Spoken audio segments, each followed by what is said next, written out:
नमस्कार दोस्तों, मैं अंकुर उपाध्याय स्वागत करता हूं आप सभी का आपके अपने YouTube channel share market analysis में। दोस्तों, पिछले कुछ दिनों में रेलवे स्टॉक्स कहीं ना कहीं बस करते हुए दिख रहे हैं, चाहे वो RVNL हो या रेलटेल हो, इरकॉन इंटरनेशनल हो या फिर वो आपका राइट्स हो। और IRFC के बारे में बात करेंगे। सारे स्टॉक के नाम ले दिए मैंने। बात करने के पीछे का मेन रीजन ये है कि IRFC के स्टॉक में जिस दिन ब्रेकआउट हुआ, जिस दिन सबसे बड़ा ब्रेकआउट हुआ विद वॉल्यूम्स, उसी दिन मैंने आपको बाय की रिकमेंडेशन दी।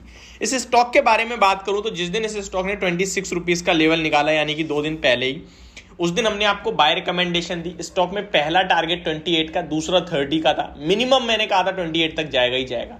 स्टॉक ने नेक्स्ट डे 28.50 और 70 का हाई लगाया है और वही इसका 52 वीक हाई हो चुका है। इनफैक्ट ऑल टाइम हाई हो चुका है। इस शेयर में जो ब्रेकआउट था वो छोटा मोटा नहीं था। इसको आपको मैं अगर डिटेल में समझाऊं तो ये ब्रेकआउट इसके IPO के प्राइस का था।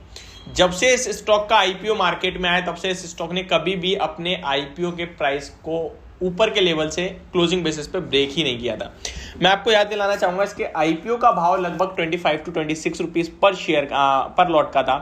तो अपर रेंज जो थी प्राइस की वो 26 रुपीज थी और क्लोजिंग बेसिस पे कभी भी ये स्टॉक 26 रुपए के ऊपर बंद नहीं हुआ था।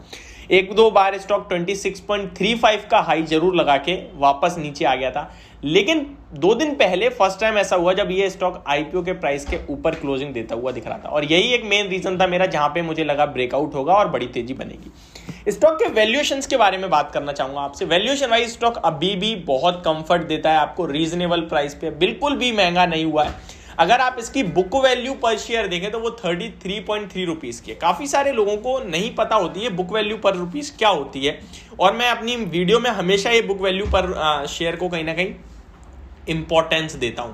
अब बुक वैल्यू पर शेयर क्या है, बुक वैल्यू पर रुपीज क्या होती है, वो मैं आपको समझाना चाहूंगा। फॉर एग्जाम्पल, आपकी कंपनी के पास टोटल, आपकी कंपनी के 10 शेयर्स लिस्ट है मार्केट में। कितने लिस्ट है? 10। आपके पास टोटल रुपीज जो है वो 100 रुपीज है। टोटल 100 रुपीज है आपके पास। 10 शेयर बाजार में लिस्ट है और लगभग आपके पास 50 रुपए के खर्चे हैं, यानी कि एक्सपेंस तो नहीं कहूंगा, डेट कहूंगा, कर्ज कहूंगा।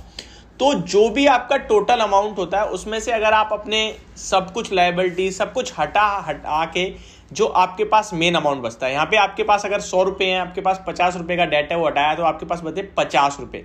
आपके मार्केट में लिस्ट है 10 शेयर्स, तो उन 50 रुपए को 10 से जब आप डिवाइड करोगे तो आएगा आपका 5 रुपए। तो बुक वैल्यू पर शेयर बनेगी 5 रुपए, यानी कि स्टॉक कम से कम 5, अगर डीलिस्ट भी होता है तो 5 रुपए पर शेयर से कम तो कहीं नहीं जाने वाला है स्टॉक। ठीक है, इतना कंपनी के पास पैसा है, तो 5 रुपए पर शेयर होती है बुक वैल्यू। अब इसी रूप से अगर मैं IRFC की बात करूं तो यहां बुक वैल्यू पर रुपीज जो है, पर शेयर जो है वो 33 रुपए की आसपास, 33 रुपए के समथिंग की है। तो ये आपको मैंने समझाया, होप समझ में आ गया होगा बुक वैल्यू पर शेयर कैसे आप निकालते हैं। स्टॉक ने रिसेंटली डिविडेंड भी दिया, 80 पैसे पर शेयर का, रुपए निकल गया, 80 पैसे पर शेयर का डिविडेंड भी कंपनी ने दिया है। इस स्टॉक को इसके प्राइस के हिसाब से काफी लोग पेनी स्टॉक समझते हैं, लेकिन एक्चुअल में ये स्टॉक 36,000 करोड़ का मार्केट कैप रखने वाली कंपनी है, यानी कि एक लार्ज कैप कंपनी में कंसीडर कर सकते हैं आप इसे। इस शेयर के बारे में बात करें तो जब से आया तब से इसने अपने इन्वेस्टर्स को डिविडेंड ही दिया है और अब ये फाइनली प्राइस के अकॉर्डिंग भी ऊपर चल रहा है और डिविडेंड अगर आप इसमें ऐड कर दोगे तो अच्छे खासे मुनाफे के साथ बैठे हो। ये स्टॉक मुझे लगता है लॉन्ग टर्म पोर्टफोलियो का हिस्सा बनाने लायक स्टॉक है। अगर आप इसको समय देते हो तो बड़ा पैसा बनेगा।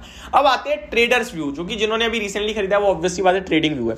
तो यहाँ पे मैं अभी भी होल्ड करने की सलाह दूंगा। फ्रेश एंट्री मैं आपसे कहूंगा, अगर ये स्टॉक 26.5 26.6 के आसपास मिले तो खरीदें, क्योंकि फिर आपका स्टॉप लॉस होगा 80 पैसे 90 पैसे का, यानी कि 25.80 या 25.75 का स्टॉप लॉस रखें। 26 रुपए के स्लाइटली नीचे आपको स्टॉप लॉस रखना है, सिंपल सी बात है। जब तक ये स्टॉक 26 रुपीज के ऊपर ट्रेड कर रहा है, क्लोजिंग दे रहा है, मुझे लगता है आपको इस स्टॉक में बने रहना है और यहां पे ऊपर में 30 रुपए तक के लेवल्स आपको देखने को मिलेंगे जल्दी ही। तो IRFC पे मैं अभी शॉर्ट टर्म में बुलिश हूं, लॉन्ग टर्म को लेकर तो काफी बुलिश हूं। ये आपको 5 से 8% की डिविडेंड देगा आराम से पर ईयर की, प्लस आपको ये स्टॉक यहां से डबल से 2 टाइम्स भी होता हुआ दिख सकता है, नो डाउट, अगले कुछ सालों में। इस स्टॉक का प्रॉफिट की बात करें तो ये स्टॉक लगभग 700 साढ़े 700 करोड़ का प्रॉफिट जनरेट करता था कंपनी लगभग 2015 में, और अभी ये स्टॉक लगभग 6000 करोड़ का प्रॉफिट जनरेट कर रहा है। तो बहुत बड़े नंबर चेंज हो रहे हैं। मुझे लगता है ये एक कैंडिडेट है जो आगे चल के आपको एक बहुत अच्छी वेल्थ बना के दे सकता है। स्टॉक 10 की फेस वैल्यू पे ट्रेड होता है, अभी वैल्यूएशन वाइज भी ठीक ठाक है, 5 के पीई पे मिलता है आई थिंक आपको। तो नो डाउट स्टॉक ये बहुत ही क्वालिटी एंड बहुत ही अच्छे लेवल्स पे मिल रहा है आपको। अभी जो ब्रेकआउट हुआ है इसका जरूर फायदा उठाइए, तेजी और बनेगी अभी इस स्टॉक में। तो ये मेरा व्यू है IRFC यानी इंडियन रेलवे फाइनेंस कॉर्पोरेशन के स्टॉक को लेकर। होप आपको वीडियो समझ में आई होगी, पसंद भी आई होगी। Thank you so much for watching this video. Have a great day guys.